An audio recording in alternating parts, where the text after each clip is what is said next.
Okay, we should be live. Jason, good afternoon. How are you doing? You're on mute. We're off to a terrible start. How excited I am. I'm like nervous. No, I'm just kidding. No, I'm really excited for this one, man. It was a fun little pregame we just had, and we got some good guests today. Yeah. It should be a great show. Just gone through the run through, like some epic stuff about to be shared. Including, I wanna highlight what you've been up to. We've mentioned it a couple of times, like this cohort running in PromptMates, but like we've come to the end of the first cohort this week, right? So yeah, give us an update on how that's been. Yeah, we are 59 minutes away from graduation, man. Like we get to hand out certificates and congratulate the first cohort. It has been really, really fantastic. What we've done is we've actually created a 6-week program in partnership with some other universities that have more established kind of prompt engineering programs. And we made it specific to talent. And it follows the anatomy of a hire, from building context to getting ready for intake meetings to creating OKRs and KPIs to using tension-filled outreach, and then it ends with you creating your own AI command center that kind of houses all such goodness.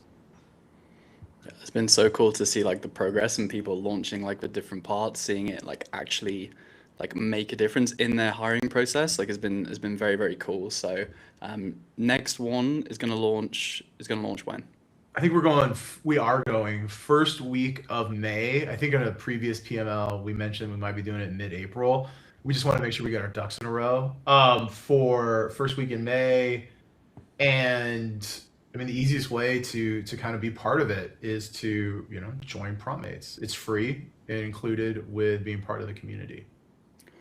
Awesome. Cool. Let's get on with the show. We've got about 150 people here already. Let us know if you can hear us okay. Assume you can, but drop an intro in the chat. Let us know who you are, where you're working. Would be good for everyone to connect.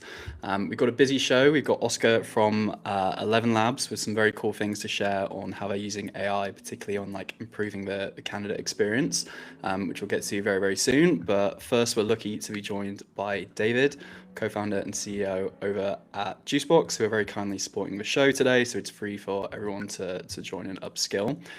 David, we should start. Like, congrats on the raise. 80 million just raised. How's it going?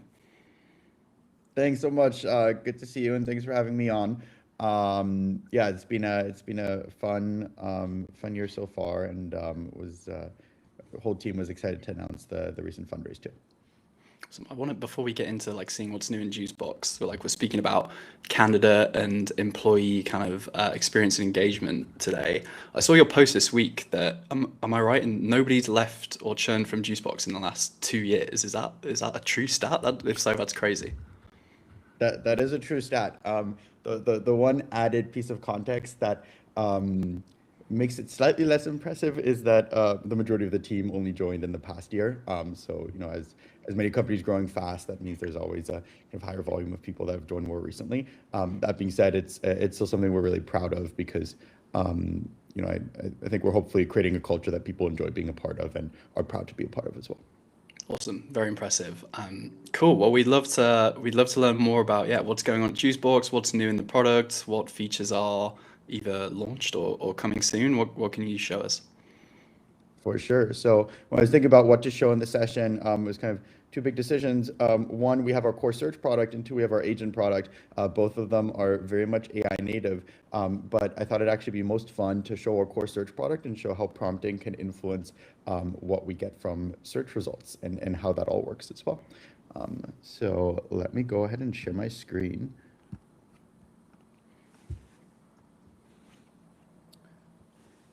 All right, is that screen sharing okay? Looks good. Perfect. So what we're seeing in Juicebox here is the core search interface of the platform. So there's a few different ways to get started with a search, be that submitting profiles to run a find similar search, job description search, or some more traditional search methods. But what most of our users do, and what I'll do here today as well, is use our prompting text box instead. And so let's say I'm looking for a senior software engineer in the UK, and they should have, let's say, 5+ years experience, ML pipelines, Python experience, And then to make this a bit more complicated, I'll say having deployed large ML pipelines into production, ideally powering AI workloads. And so we could even be like copy pasting different pieces from job description, anything that has that natural language in it. To be honest, the more context it has or the more nuance it has, the better it'll be able to do in the search as well. And so I think that's a pretty good starting point. I'm just going to start off with this, and then we'll see what the Juicebox search does for us. What's happening in the background now is the search automatically decides what should it be splitting into a filter. And so I think of filters as more basic fields like job title or location versus what should it be splitting into a criteria instead. And so we'll see this list of filters that it's created.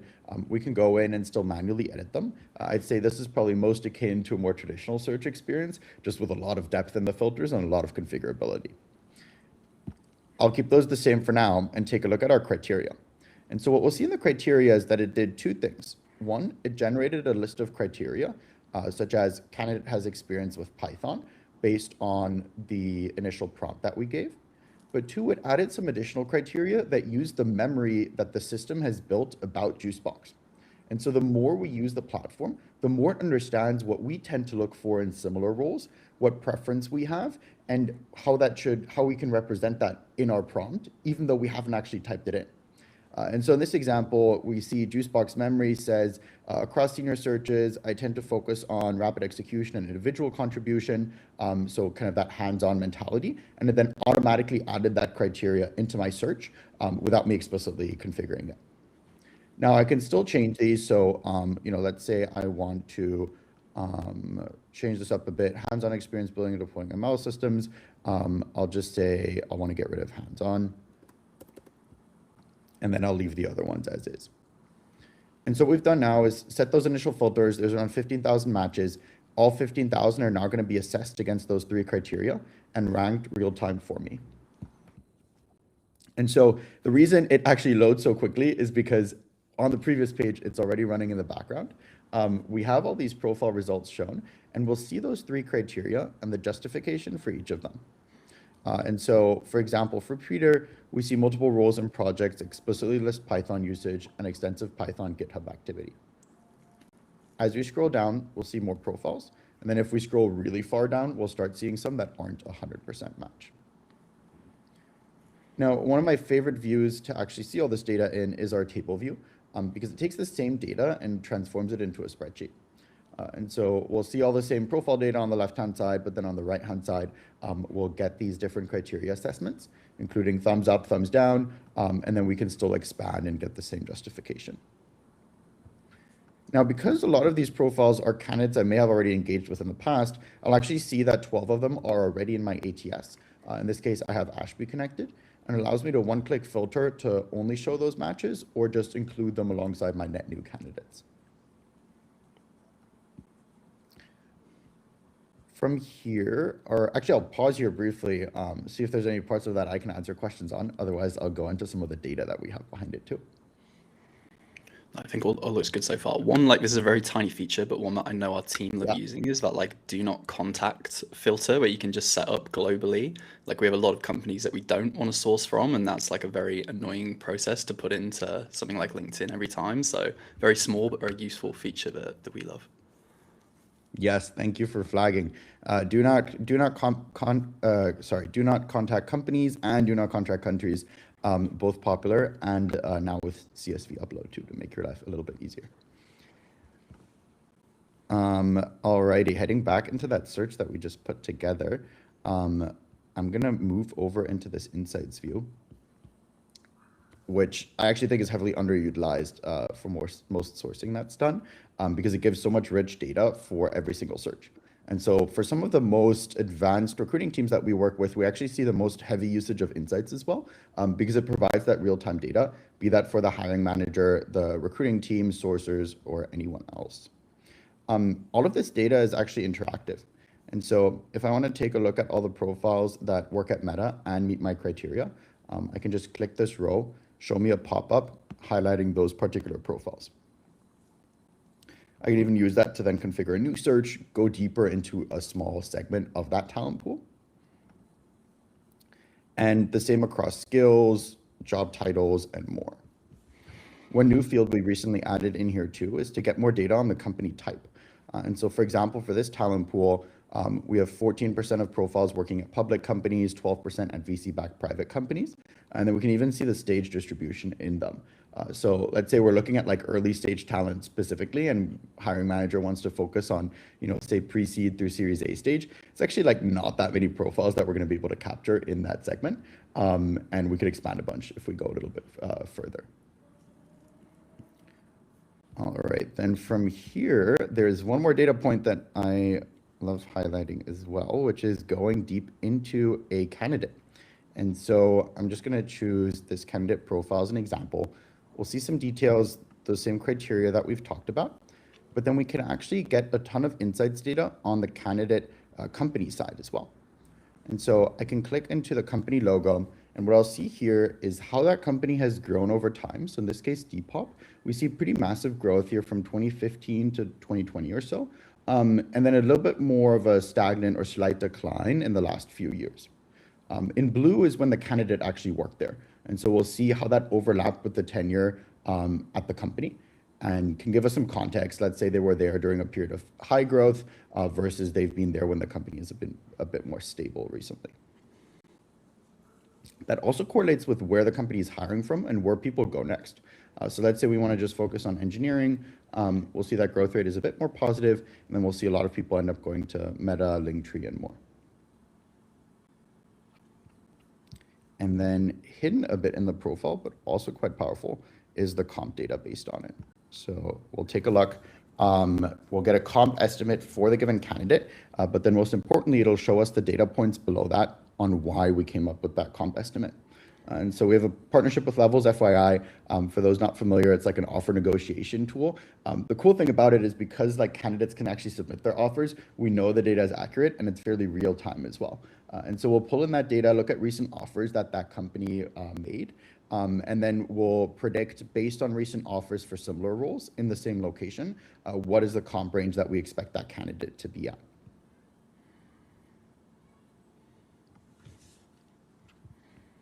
All right, so we just did a very quick walkthrough, everything from prompting to setting up filters and criteria, going through an initial list of profile search results, and then also taking a look at our insights. Those were all the things I wanted to cover or show in this quick demo, but just pausing here to see if there's anything I missed or things I should be going deeper on. There's maybe a few questions in the chat we can run through.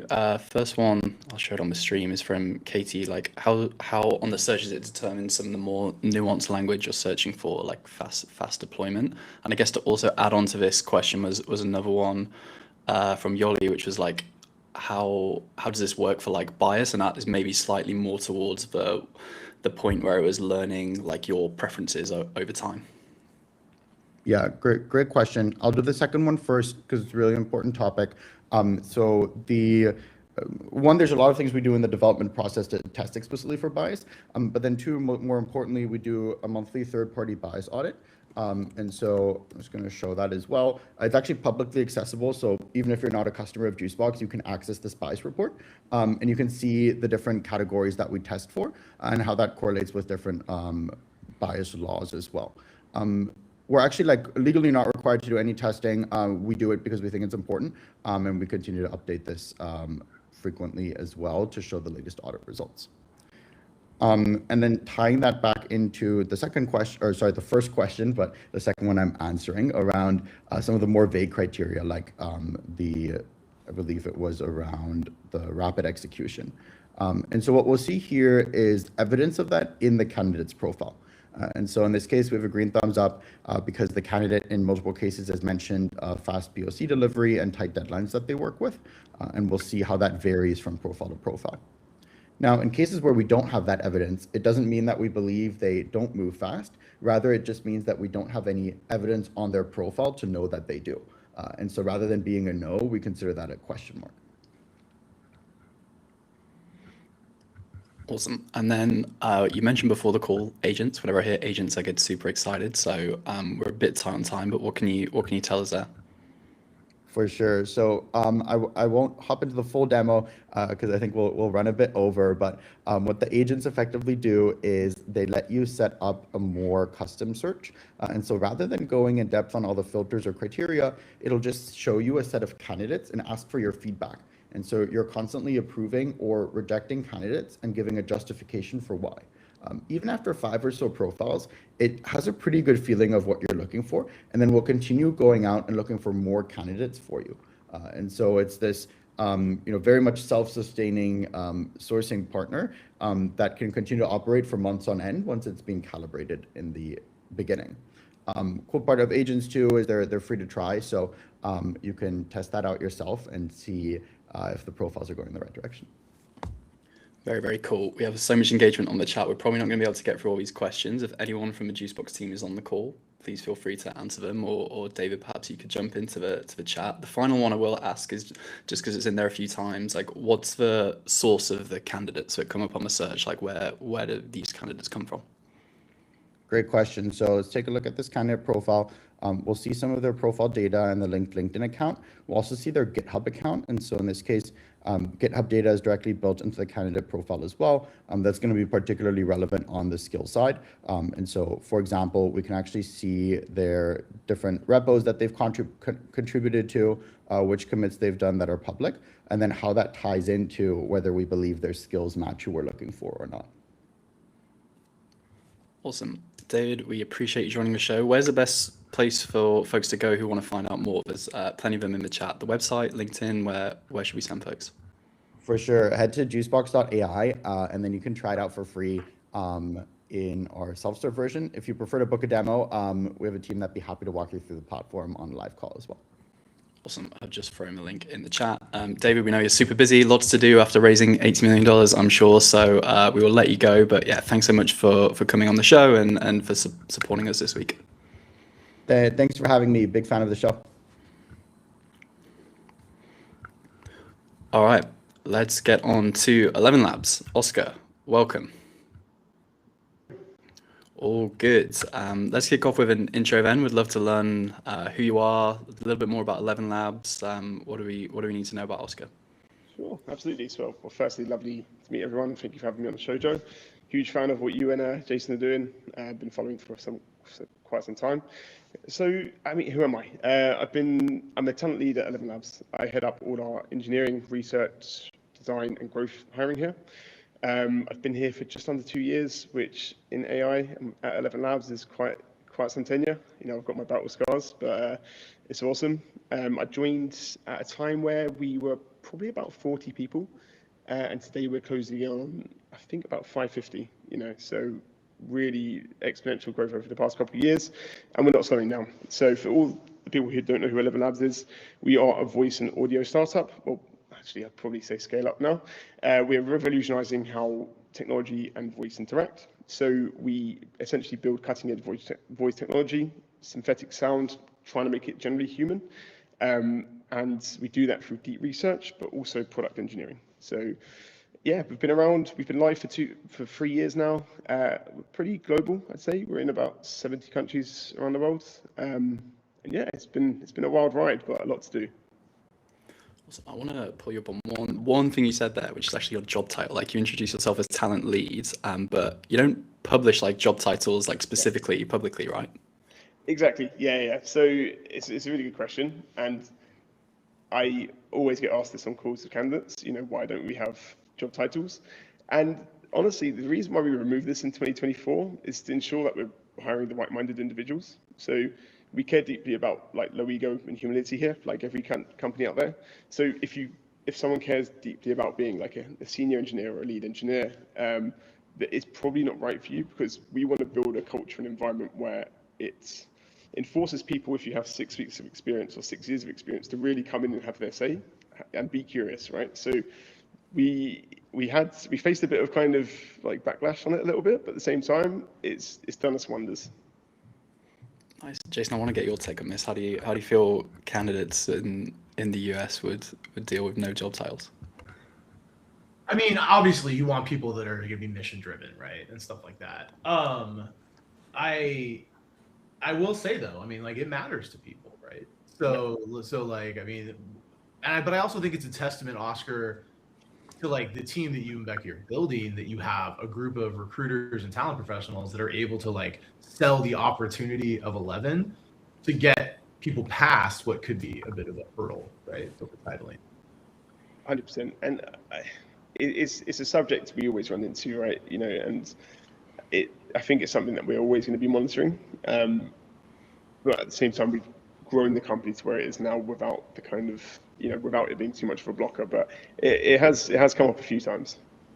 Do you find that like there's almost like a generational gap of like who cares about it more? Like, I would say so. Yeah, I would. You know, I'd say if you look at kind of the industry 5-10 years ago, you know, there were few companies doing it, right? You know, Palantir screams to me, it's like you're a forward deployed engineer, you're a forward deployed software engineer. You know, it was very kind of, I'd say they paved the way in it, but you know, even going back to my agency days, if you had a senior software engineer come through towards the final offer stage, you know, a big part of the reason why they'd accept a job or not accept a job was because of the seniority or what the title said. So I do think it's shifted, but I do think it's kind of like a generational thing in a way, you know. Epic. And yourself and Becky just released like a Q1 Wrapped, like the ElevenLabs version of Spotify Wrapped, right, on the kind of recruiter activity for Q1. Tell us about this for anyone who's not seen it. Yeah, what a quarter it was. So we started Q1 with a stretch goal in sight, which is 125 hires, which for a team of, honestly, I think we had maybe 9 at the time, it's pretty high. It even caught the attention of Matty, our co-founder, who said this goal seems ridiculous. But honestly, this quarter we just smashed it. It was an awesome quarter. I have to give full credit to the team we've built internally, and not just like from a talent point of view, but from a people point of view. You know, they have the operations in place for us to scale this quickly. But yeah, 150 hires made, 80,000-ish applications, 4,000 interviews completed. So it was a big quarter.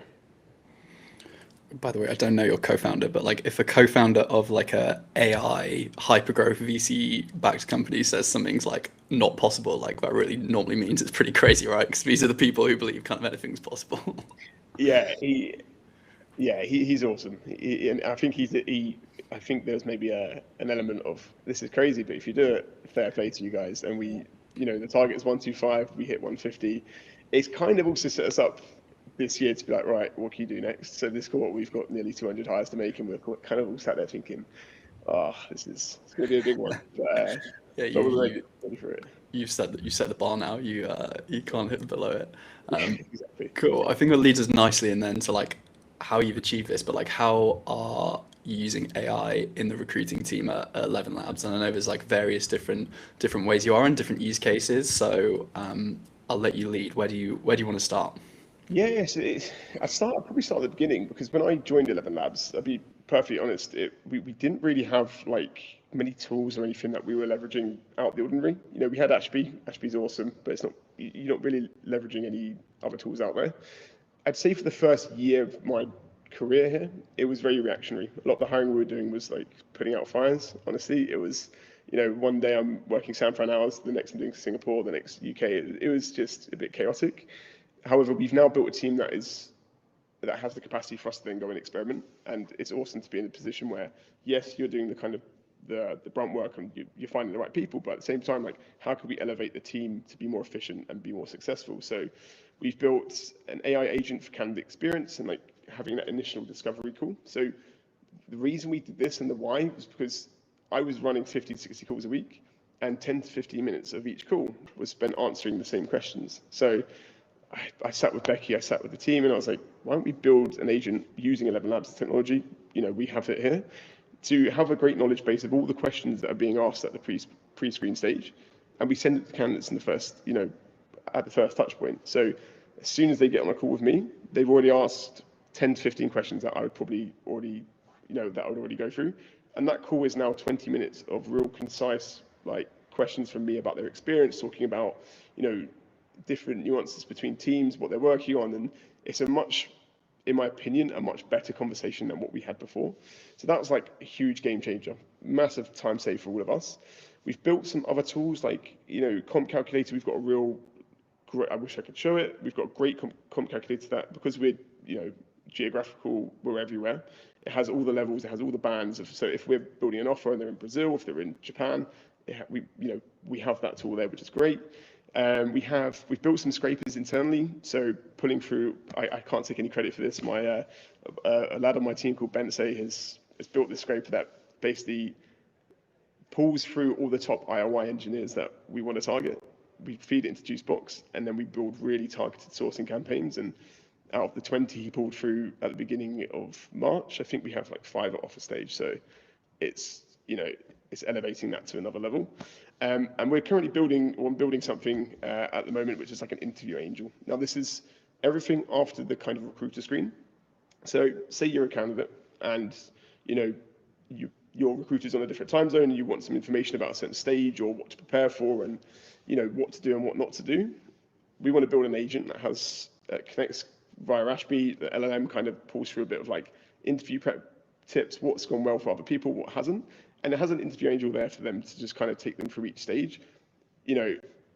As much as I feel like the human interaction is the most important thing, it's availability, right? And being available for your candidates at the top of the hat is so crucial. If you looked at my diary, you'd be like, this is insane. So getting through the emails at the end of the day, I could miss an email about a piece, about an interview, and, that could, it could determine whether someone does well or not. So we're tinkering, and with the introduction of Claude, there's a lot to build, and we're definitely experimenting. Cool. I'd love to get into, let's start at the top end. That's with the AI agent for candidate prep, because I think we can maybe see it in action. Maybe while you're loading it up, it would be cool to understand the process design here. So do you mandate that candidates need to do this before we speak to you, or is it like an optional enablement step before the screening call? It's an optional step. We send it out on every kind of email at the beginning of the process. It also gives us a really good sign whether that candidate is actually trying out our products and speaking and interacting with it. It gives us like really good signals. So it's optional. Awesome, cool. I've got a ton of questions on like building it, but maybe it makes more sense to see it in action. Then we can ask those. Sure. Yeah, I just love watching this part, dude. So I want to get. No, I love it. And I will say to everyone watching, there may be a bit of lag, a bit of latency issues. And if you can't hear it, let me know, because I'll shoot the link into the chat, and you can all speak to me. And the next thing I will say is the voice is my own. I cloned my voice last year. So yeah, I'm a human, but this is my agent version. So here we go. Let's kick this off. Hi, I'm Oscar, a recruiter at ElevenLabs. Thanks for your interest in the company. We're excited to learn more about you. You can ask me questions about our mission, culture, or the interview process for the role you're applying to. Would you like to hear an overview of the company first, or is there something specific you'd like to ask me? Hey, Oscar, please may you detail what a full stack backend process looks like? Sure thing. So for a full stack role at ElevenLabs, you'd be working on both the front end and back end components of our product suite. This means you'd have a high degree of ownership, shipping end-to-end features, and helping to set the direction of the products you're working on. You'd also be collaborating closely with other engineers as well as our growth and sales teams to understand and design solutions for our customers. Amazing. And internal. Oscar, I'll just pause you there. Please may you detail it in French for me? Bien sûr. Alors, pour un rôle de full stack engineer chez ElevenLabs, vous travailleriez sur les composants front-end et back-end de notre suite de produits. Cela signifie que vous auriez une grande autonomie. Merci, Oscar. Thank you very much. So epic. Like we were just saying offline, like I love how it's got your accent absolutely nailed down to the point where I now understand what you would sound like if you spoke French. Maybe you do speak French, I don't know, but I already know what you sound like in French. Yeah, I unfortunately don't know how to speak French, so it's crazy, honestly, how perfect the voice comes out. And this is also, there are 3 ways we can clone your voice. You have like professional voice clone, which is maybe 20 to 30 minutes, and you wouldn't tell the difference. This was a 2-minute upload, and it's already like incredible. When you were demoing it before, like on the pre-call, I was like messing around on another tab, and I heard it. I was like, "Is he talking to himself?" And then I realized that you're doing like the run through. Like, it is. I love it, man. I'm geeking out. I think it's so cool. What are the steps then, roughly, if folks wanna build this? I think a few people on the call might have tried something similar, like with a text LLM, right? With a custom GPT, a custom gem, etc. But yeah, what are the steps? What do you need? What context do you need to build something like this? Yeah, I'd say you need two things. I can't take any credit for the build because you'll need an engineer, and that's or an automations engineer, someone who could build this. And you can use ElevenLabs. Reach out to me for some credits. We can support you there. But yeah, you will need someone to kind of do the kind of that build.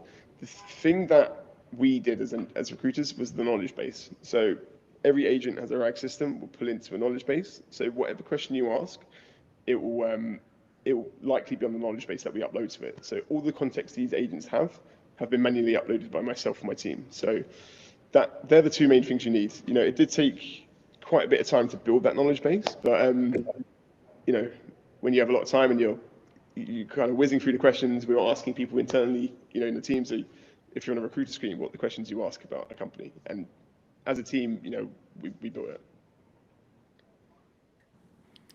And two things. Like one, I think like the lightweight version that you could build this in LLM, right? And you wouldn't necessarily need Eng support, but you need some clear like guardrails on. If you have the information in a knowledge base, answer the question. If you don't have the information, I don't know, how does like AI Oscar deal with something if he doesn't have the information? Yeah, it's a good question. So it gets flagged every time a question is asked that he can't answer. So on our internal kind of dashboards, there are a few questions that pop up every now and then, and we just update the knowledge base manually.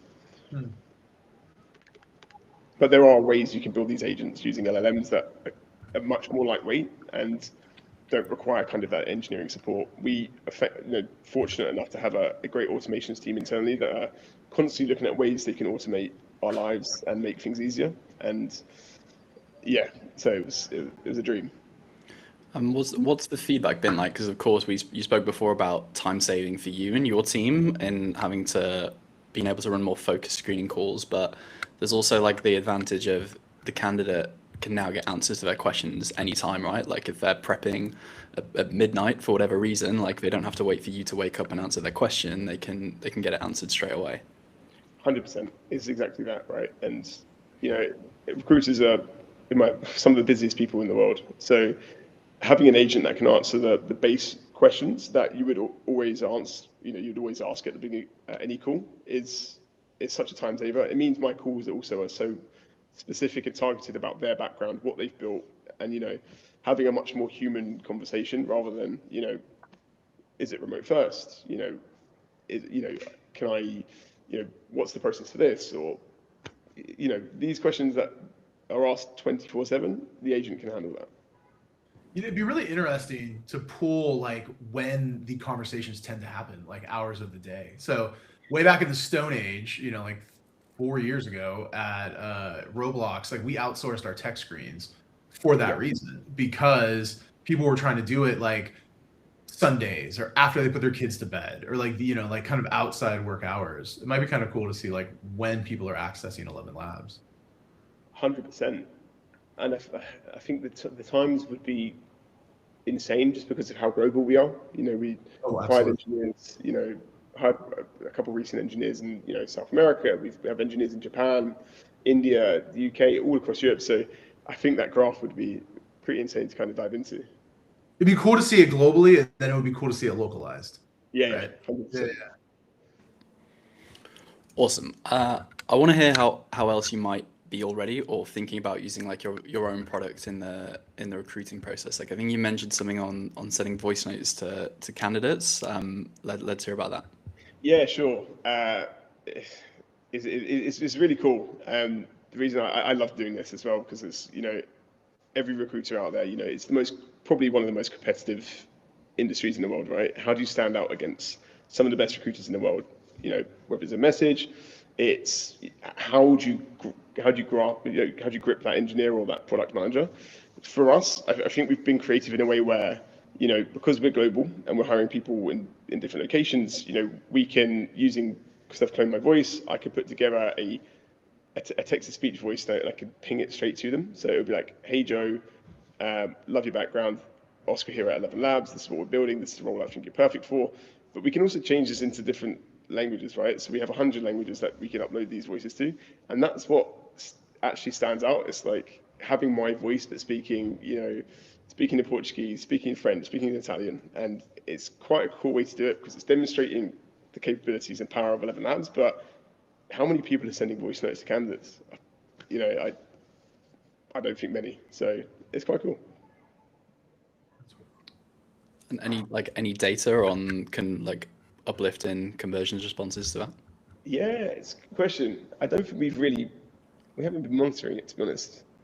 From a personal point of view, it's working really well. I know it's a vague answer, but I'd say if I'm reaching out to 20 people within growth, I'd say a good 15 people are coming back to me, which is quite nice. We've got really good conversions here. Again, fortunate to have ElevenLabs, the brand behind us, but then being able to demonstrate the capabilities of what our models can do, it's pretty insane. But I will, I could dive into some data there and get some figures.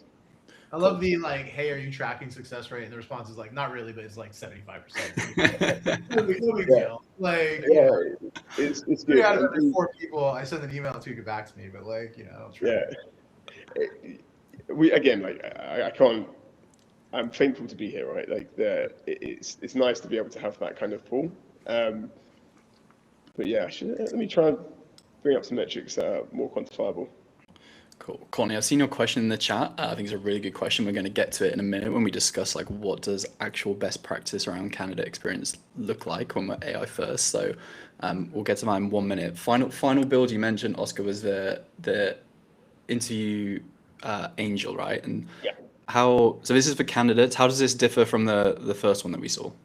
Yeah, so how it differs is we want to give people as much prep as we can without giving too much away. So using Ashby and using LLM, we can scrape for the do's and don'ts. And by the way, this comes from top down, so that everyone who uploads feedback has to give really good context as to why they're right or why they're not right, what they've done well, what they haven't, and also signs of excellence. So what we're building out is essentially, if you're an engineer, you get into systems design.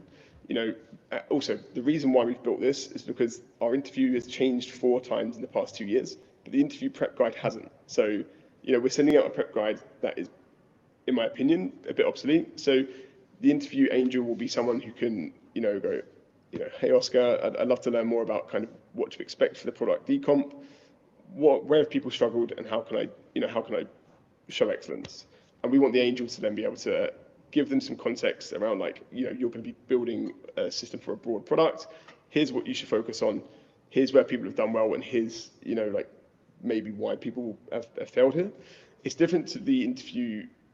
It's different to the AI agent at the beginning of the process, because that agent is there to answer basically surface level questions about the company, the mission, talk about things that would come up in your general RPS.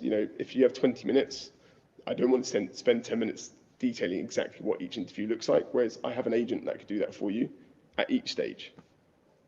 Yeah, I would almost argue it's one of the first one we talked about is engagement.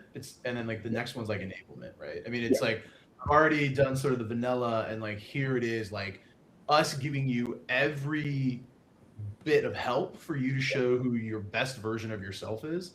And where I think that's really cool is, some people are better at interviewing than others. Some people are better at writing a resume than others, sort of thing. So if you can work to do everything you can to kind of create a level playing field, and let people bring their best self forward, it's a very cool move. 100%. That's one of the biggest reasons why we did it. Create that level playing field, and everyone has a very different background. So any bit of context you can get that will better your chances. Totally. Why not use them, right?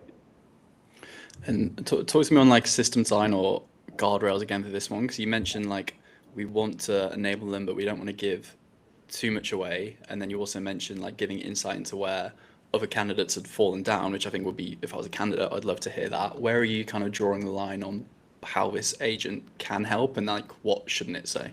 Yeah, it's a very good question, and it's honestly the topic of the team right now. It's like, how much can we give away without handing them the kind of interview? So it's very much up for discussion at the moment. But what I've been doing is, or what I'm doing at the moment, sorry, is speaking to the stakeholders to be like, this is what we're doing. Here are the reasons why. How comfortable with you us sharing these certain points, or like giving this bit of information, and working with them very closely to, build something that's not getting them through the door straight away. So it's down to us again to build that knowledge base and to give them the right context, but not to open the door for them and just let them come in.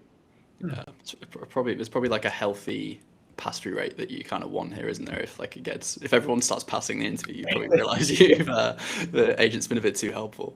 Yeah, and Matty will start looking at me going, "How have you hired 50 engineers this long?" You set those targets. I know.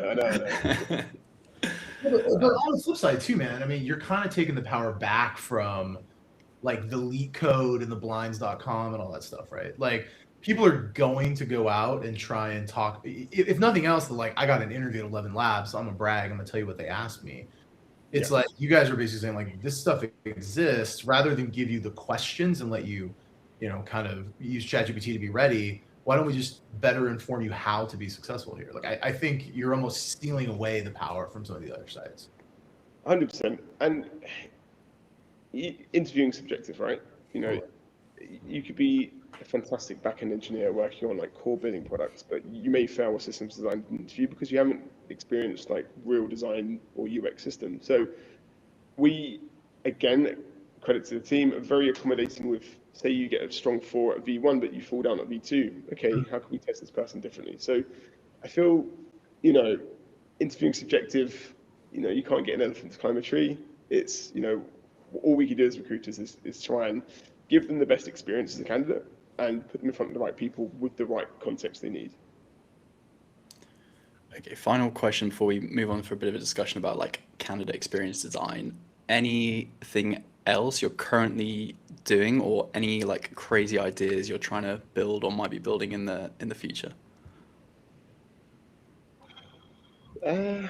There's a lot of talk internally about how we can automate the screening process and have an agent do that, but I'm quite against it, to be honest. I feel like AI is here to automate us, not replace us, and as humans, for a candidate, they need to speak to someone from the company, So like, we were discussing that and how we can leverage it, but I feel like the first call or first point of contact with a company should be a human. So we kind of scrapped that idea. I'm trying to think if there's anything else. I would argue you guys also cut through the repetitive noise already, right? Like, I mean, one of the whole like outsourcing that first screen is to get through what you guys have already done with the voice agent. Yeah, exactly. And have a real great conversation about, what they enjoy building, what they're looking for, why ElevenLabs, diving into the, into meaty questions rather than surface level.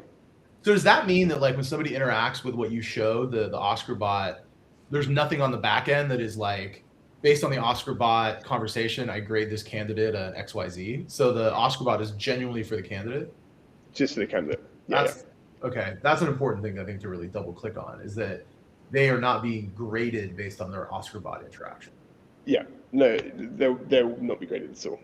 We want to make this as like seamless for them, but also as human as possible.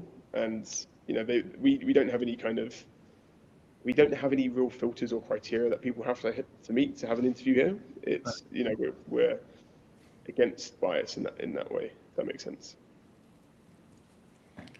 Awesome. Let's get on to this conversation on process design, because there's a ton of questions in the chat. Basically, like, would you use it for screening? Would you use it for this? Like, what? Like, why this stage? Why not this stage? So I'll pull up Courtney's question, who I think was the first, which is around like the interview angel, and are you worried about like automating this point of the process? You're missing a touch point where you can kind of build the relationship with the candidate. And I think the bigger question here for us all to discuss is, in theory, you could now automate every stage of the process with a candidate, right? Like up to an offer call could be fed into a voice agent, screening, like every conversation you would have. So how are we all thinking about designing processes, like, and where should it be humans instead of AI, where you adding like what is effectively now an area of inefficiency on purpose to actually build the relationship with candidates? Oscar, I'll start with you, Oscar, just because you were talking about it. Like, is this a constant moving line, or do you have like quite clearly defined areas where it's like, this is agent, this is recruiter? Yeah, it's a great question. And, it was playing on our minds when we were building this. It's like, are we essentially replacing ourselves? And is this just becoming an automated process? But I feel like my opinion, it will always stand, is the first point of contact, with the company is to speak to us, to a human, to someone on my team. The agent is purely there for them to kind of do a bit of discovery. They don't have to use it. They won't be judged or graded badly if they don't use it. It's not a problem because it's just on an email. When we send out the RPS scheduling email from Ashby, it will be, if you want to find out some more information about ElevenLabs, click the agent, speak to Oscar, try out the product, And also as a recruiter, you want people to be, trying out the product. But I am like very firm with the idea that the first person or the first point of contact should be a human, whether it's us, a hiring manager, the founder. We are here to kind of paint the picture of what an agent can't. There's not an agent sat in the company now who could tell you about the culture, could tell you about, what we experience from a day to day. And I think that's so valuable and it should never be replaced. I mean, it goes back to poor Joe has to hear all my stupid sound clips that I come up with, and I lean into them for like 6 weeks. But I mean, I've been saying like agents are good at good. Like when things don't go sideways, agents can facilitate that. But like, tell me a hire where not one single thing has gone a little bit sideways, from like, somebody not showing up to an interview, or a last minute offer on a candidate that like you didn't even know about, that you thought the dude was already locked in. Like there's so many little parts of a recruiter's job that I think, at least for me in the last 6 months of like living in agent land, I'm starting to realize like we took them for granted. And that's where I think you got to have humans not in the loop, like humans sort of orchestrating the process to be able to handle the sideways stuff.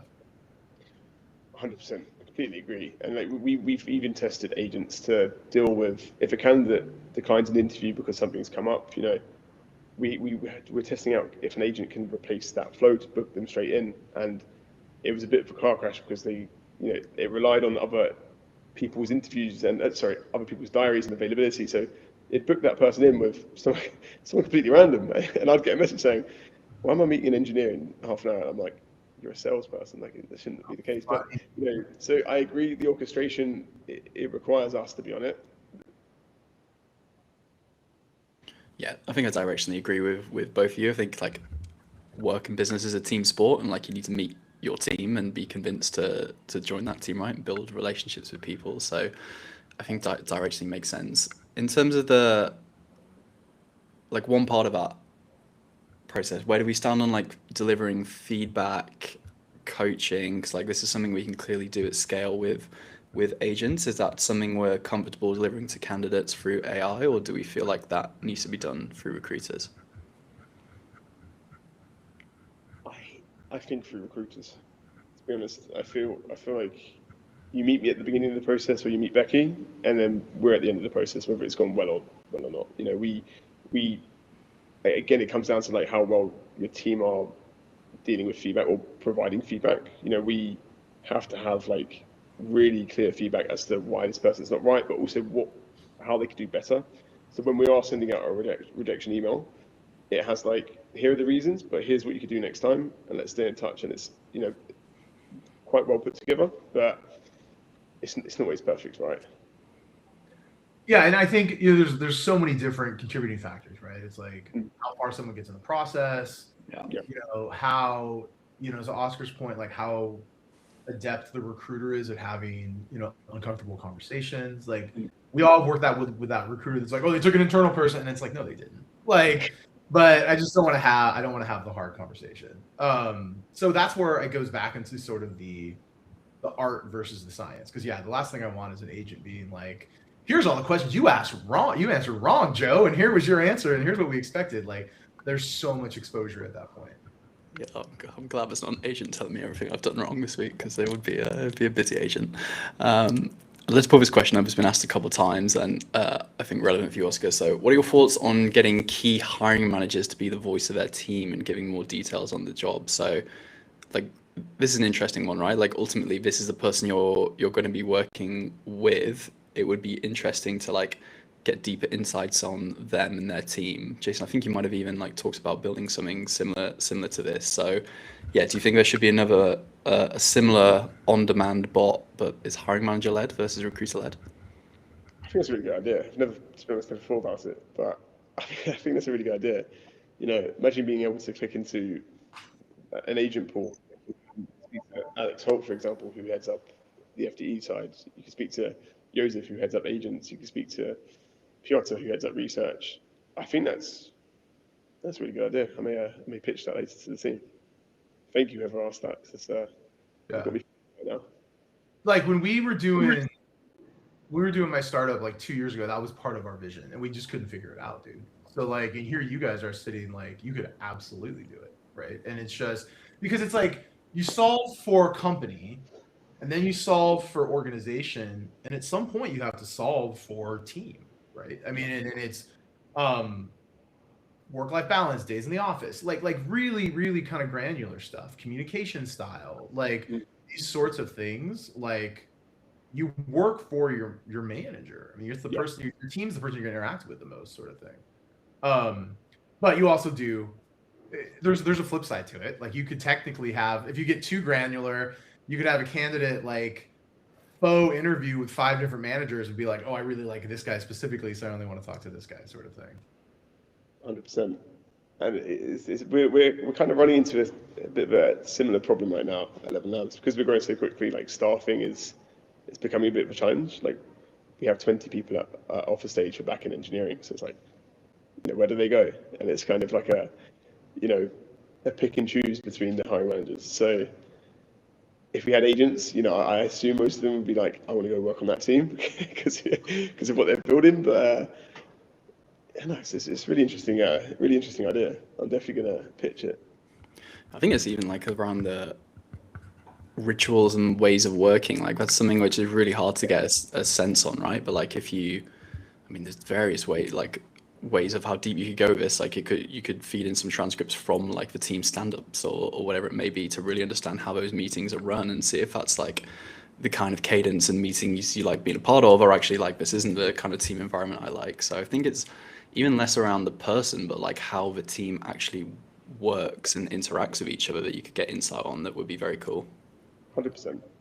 We've kind of been building out like team battle cards internally on the tech side, you know, like how the team operates, where they're geographically split, what they look for. But I think it's a really good idea to kind of build this out from a hiring manager point of view and have their voice be the agent rather than my boring English voice. Definitely gonna look into it. See, boring English voices in America, you guys just all sound like smarter, right? So like it's very posh, it's very nice.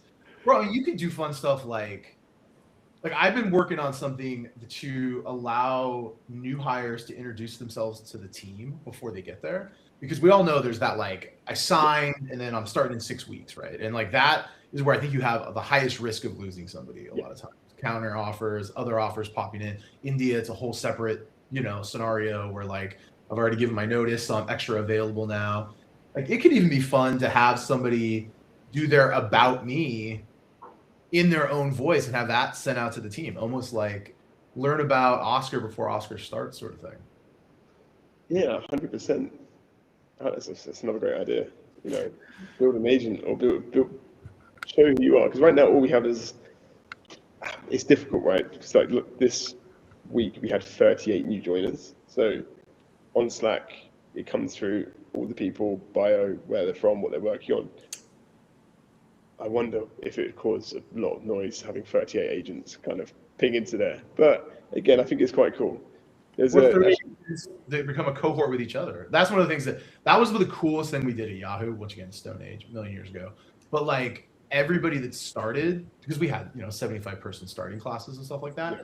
For the first 6 months, you shared a chat with each other. So it's kind of like your day ones sort of thing. That is cool. Yeah, we don't do that enough, to be honest. Yeah. We have buddies, but the buddy system disappears within 2 weeks because you just dive straight into it. I'm going to see if I can find a post from one of our recent hires, a guy called Oscar. Great name.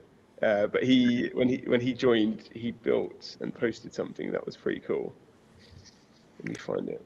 I know it's around here somewhere. Just wait, look, Oscar. I want to ask Sure. one final question, just on the we're talking about hiring managers there. We spoke a lot about candidate enablement. Are we doing anyone from the hiring manager on demand enablement? Because I think, again, we're talking about making lives easier for candidates, giving them all the information they need. What about on the hiring manager side to make them great interviewers? Anyone building anything there? To be honest, nothing out the ordinary for now. One of the biggest risks for us over the past year was people leaking our interview questions, and that was a big challenge that we had to solve. So we had to then go and build loads of new interviews, which was so time consuming, but nothing out the ordinary, to be honest. And the reason I say that is because every hiring manager has a very different way of working and operating. So, Luke in growth is very different to Alex in FTE, is very different to Piotr in research. They all have their nuances and ways of that you kind of have to adapt to. But yeah, nothing. I'd love to hear if there's any good suggestions from the room or any good points about, how we can elevate this. Jason, I think you got something here, no? Yeah. I mean, we were thinking about agentic intake. It's sort of you talk about candidates can talk to Oscar bot on a Saturday morning, and the recruiter diaries become a scheduling limiter. What if you could have a way to which a hiring manager could have an agentic intake and talk about what it is, they want out of a role, a two-way conversation, to be challenged a little bit. Oh, okay. So this is hypothetically when you're kicking off a new position with HM, right? Or yeah. Yeah, I could see how it would be valuable. 100%. I think the real value comes if you attach it to your ATS and they can actually show sample candidates at that point. Yeah, and then land on an ICP and then sort of take it from there. 100%. Because right now we're very manual with it.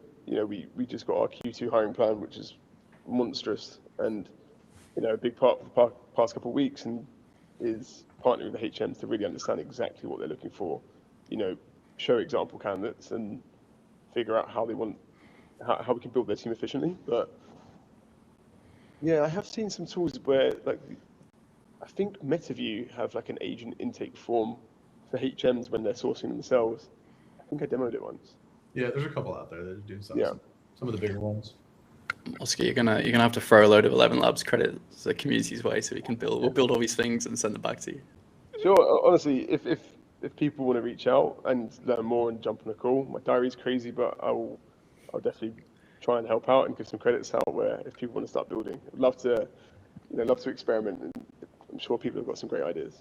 And we can't even tell if it's you or not. So yeah, I'll send you my agent. Just yeah, I was gonna say why she just offered 500 people a call. It's oh yeah, because you just got an agent that'll yeah. You got awesome. to pitch the agent the idea, and then he'll filter it. No, he won't. But Awesome, dude. Well, we'll drop your LinkedIn in the blast that will go out tomorrow.